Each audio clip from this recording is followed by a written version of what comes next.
Hello, folks. Dr. Jim Palermo, Gardner-Webb University, coming to you again with another video introduction to Week 10 of MELS 603, School Law and Finance.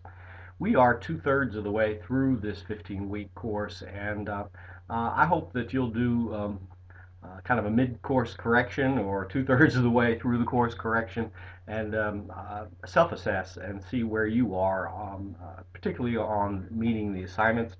I know that all of you are doing a really great job responding and keeping up with discussions, but the cases and the artifacts, most important, how are you doing on your components?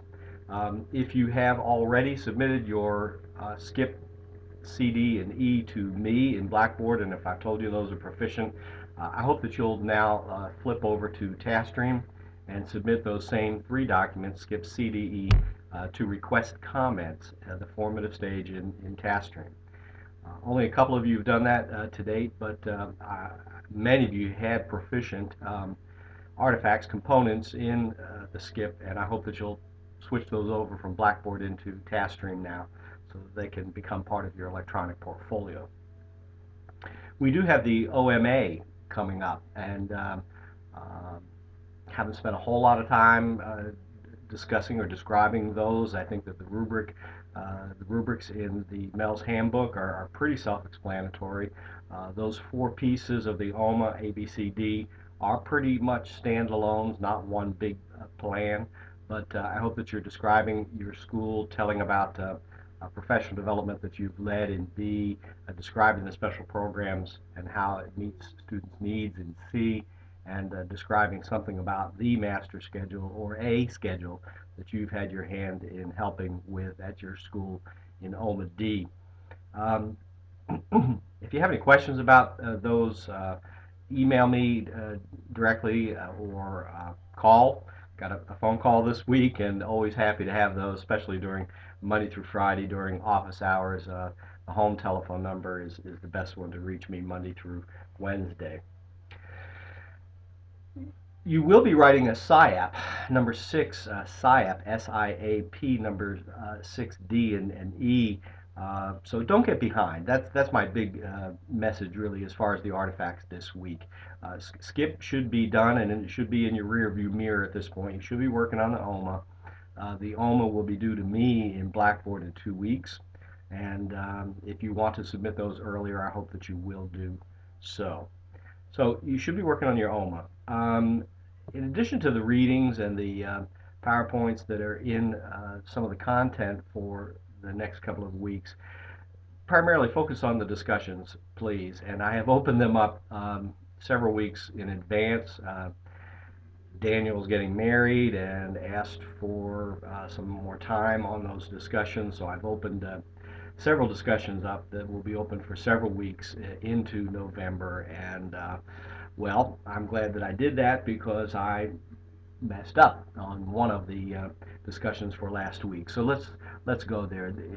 Coming up will be the announcement for this week, but well, in MELS content, there was something here in Module 9, a PowerPoint that I would like you to go back and look at. I just opened that up yesterday. And in Module 10 for this coming week, this student due process activity is something that I'd like you to respond to in the discussion, and the Savage Inequities summary. This is a wonderful book by a fellow named Jonathan Kozel. It's dated. There is an updated version recently, but this is a little bit of a summary to give you a taste of Kozel's book and ask you to respond to the prompt in the discussion. So let me go there to the discussions and tell you this is the rest of your homework for this week.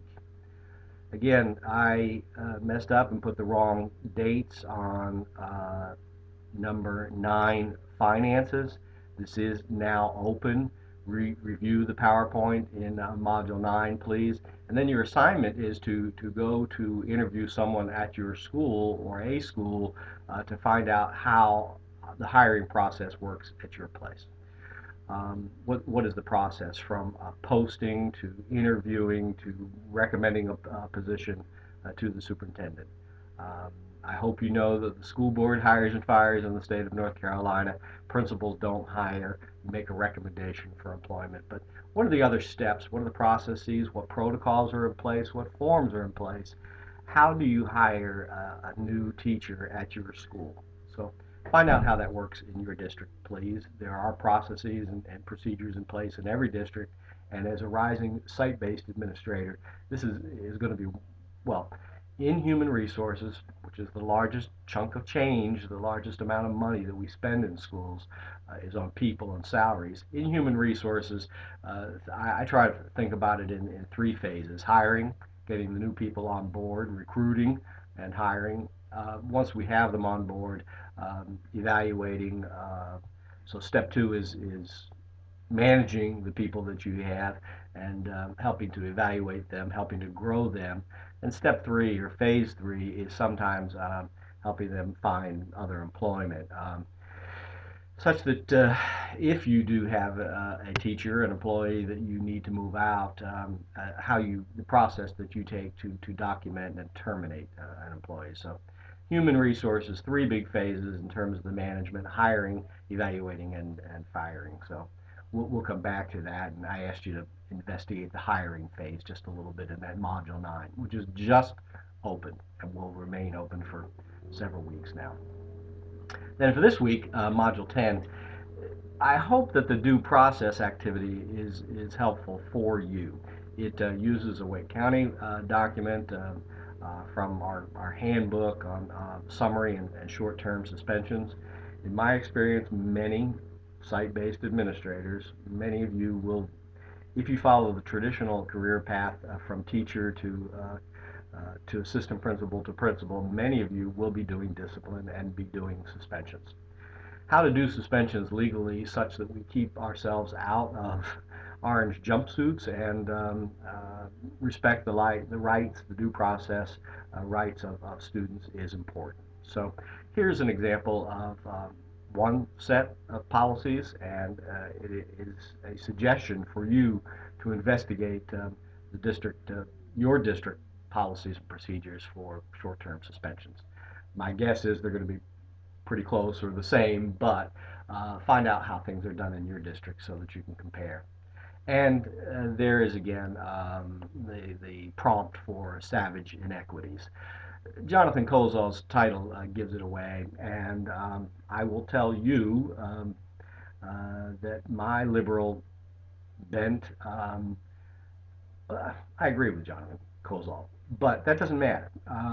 You, as a site-based budget manager, need to know what the resources are for your school, have an opinion and form a philosophy, if you have not, about the funding for schools.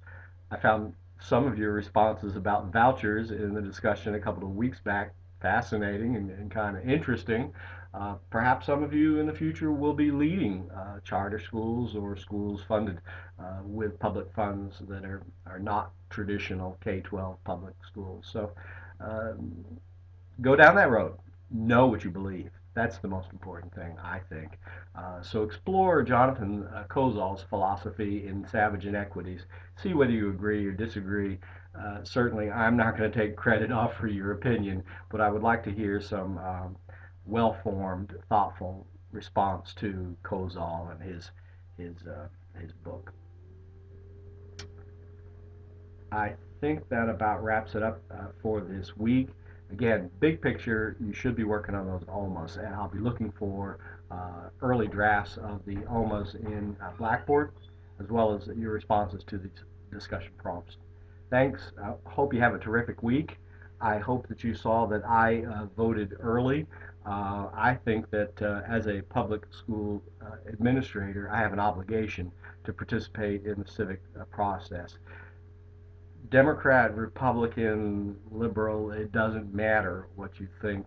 If you don't vote, you don't have a voice. And I urge you to participate in the democratic process as part of, well, do it. It's the right thing to do.